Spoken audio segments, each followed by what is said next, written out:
Hola, soy Ramón Reséndiz. Un gusto participar en este primer Congreso Internacional Lúdica, el juego como fenómeno cultural, educativo y social. El presente trabajo tiene como objetivo identificar y reconstruir los procedimientos analíticos y los recursos metodológicos utilizados por Johann Huizinga y Roger Caillois en sus respectivas propuestas teóricas en torno a los juegos, su especificidad y significación cultural y social. Para ello se analizan comparativamente sus obras fundacionales, Homo Ludens y Los juegos y los hombres. Homo Ludens propone analizar la fecundidad del espíritu del juego en tanto fundamento y factor de cultura. Señala que la cultura surge en forma de juego y en la medida en que ella se desarrolla, su componente lúdico se desplaza al fondo de diversos campos que integran el complejo cultural, tales como el derecho, el arte, la religión, la música, entre otros. En abierta continuidad y diálogo crítico con el pensador holandés, Calois enfatiza una perspectiva en la que interroga por las posibilidades de clasificación de los juegos, reconociendo su diversidad. De manera que mientras Huizinga enfatiza la universalidad del juego, Calois se ocupa de su singularidad y pluralidad. La estrategia analítica de Huizinga considera la cultura su especie ludi, es decir, bajo la especie de juego. Y por tanto se propone mostrar el juego como factor y fundamento de la cultura. La definición de juego que construye el autor holandés se apoya en la exploración que realiza en torno a los significados, connotaciones y resonancias que tienen las palabras equivalentes a juego en diversos idiomas. De ahí su indagación respecto al nivel de amplitud, abstracción y concreción de los términos referentes al juego. La oposición juego-vida corriente constituye el recurso analítico que le permite distinguir la especificidad del juego, determinar la forma y función lúdica en los diversos campos de la cultura desarrollada, constituye el recurso metodológico para determinar el trasfondo lúdico de ciertos fenómenos culturales. Juego, de acuerdo con la definición de Huizinga, es una actividad libre. Su libertad consiste en el gusto, en el juego en sí mismo, en el placer que experimentamos al jugar. Es también una actividad que se opone y escapa a la vida corriente. Dentro del flujo de la vida corriente se intercala como actividad provisional y temporera. Transcurre dentro de sí misma y se practica en razón de la satisfacción que produce su misma práctica, nos dice el historiador holandés. Es ocupación en tiempo de recreo, tiene un inicio y un término, posee por tanto una clara limitación temporal. Se trata de una actividad que puede ser repetida, pero se desenvuelve dentro de su campo específico y posee también una clara limitación espacial, por tanto. Crea orden y exige un orden absoluto. Produce y la recorre la tensión. La tensión es propia del juego y pone a prueba las facultades del jugador. Orden y tensión conforman una atmósfera dentro de los límites permitidos por el juego, de sus reglas que además de obligatorias son indudables. Por ello, traspasar las reglas del juego es deshacer el mundo del juego. Sustraerse a sus reglas es revelar la relatividad y fragilidad del mundo lúdico, una isla en medio del océano de la vida corriente. De acuerdo con el historiador holandés, la cultura no comienza como juego ni se origina del juego, sino que es más bien el juego. El fundamento antitético y agonal de la cultura se nos ofrece ya en el juego, que es más viejo que toda cultura. Huizinga se empeña por mostrar la cualidad lúdica en fenómenos culturales tales como el potlatch, el kula, el canto alternado, la porfía denigrante o las luchas sangrientas en diversas sociedades tradicionales. La competición como función cultural es inseparable del juego, de la fiesta y la acción sacra. En lo que llama formas sociales superiores, analiza la función del juego mediante dos aspectos fundamentales. El juego en tanto lucha por algo o representación de algo. Se trata de funciones susceptibles de fundirse de manera que el juego se presenta como lucha por algo o bien como pugna por determinar quién reproduce mejor algo. Tanto la estructura del juego como su componente agonístico o de competición está en la base del análisis de Huizinga en torno al componente lúdico de campos culturales como el derecho, la guerra, el conocimiento, la poesía y la música. La estructura del juego. El carácter lúdico tiende a perderse en las sociedades modernas en virtud de la sistematización, disciplina y organización técnica del juego, tal como ocurre en el deporte. Las guerras modernas parecen haber perdido también todo contacto con el juego.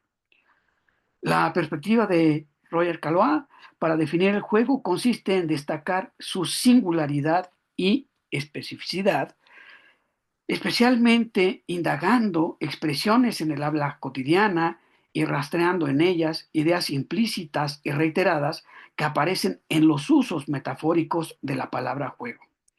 El autor sigue una suerte de escala que parte de las acepciones más corrientes hasta llegar a las más cercanas al sentido propio del juego.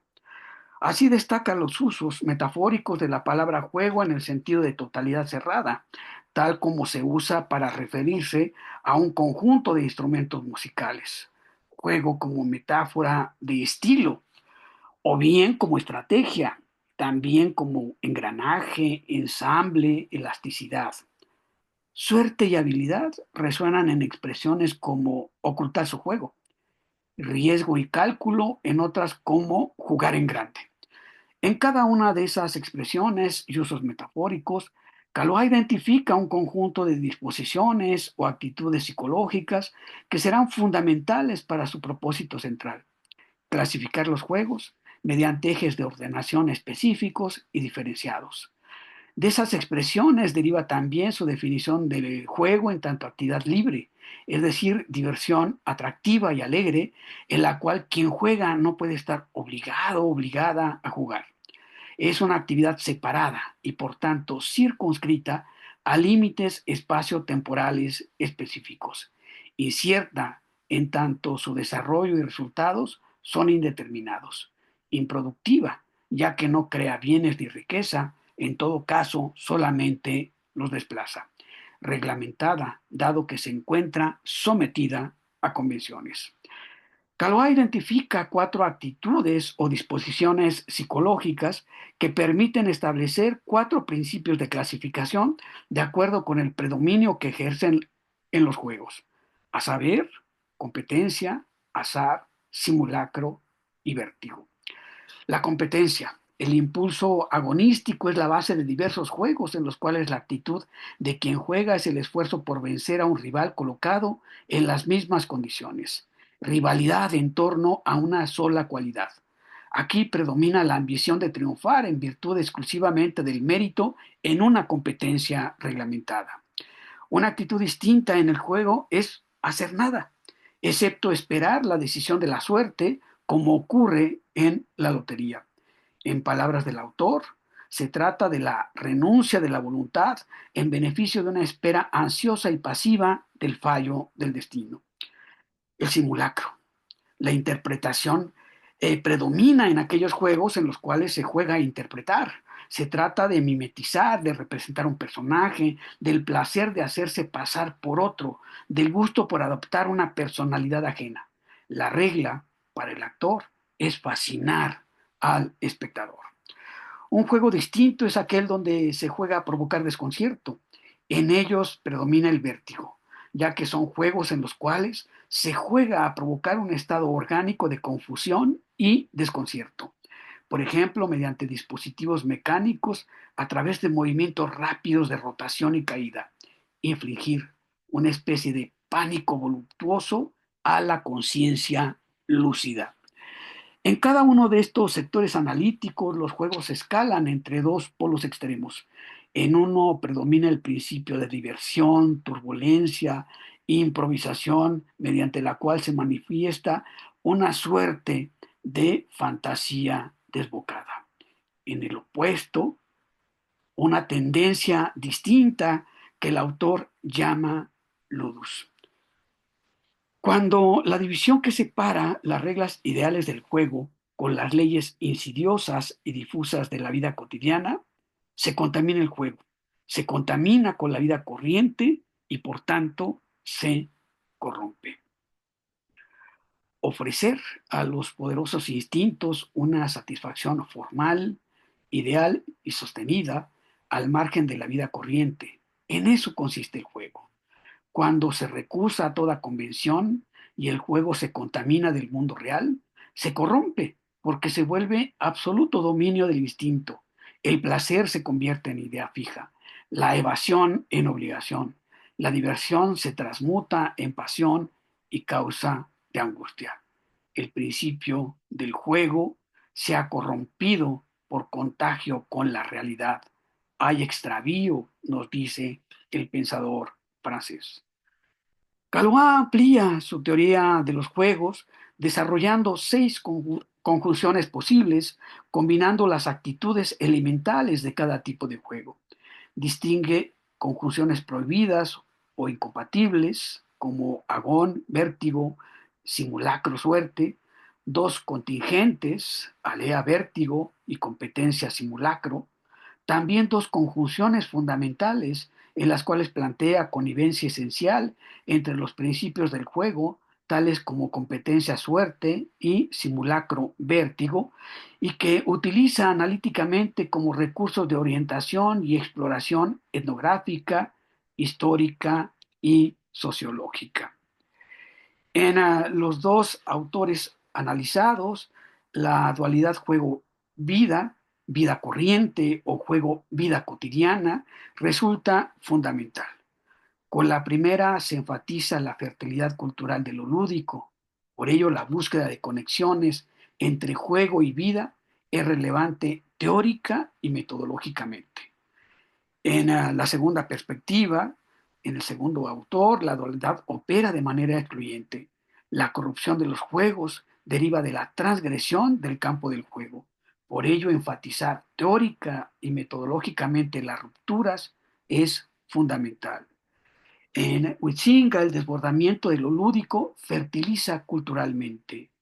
En Caloá, corrompe el juego mismo. Por su atención, muchas gracias.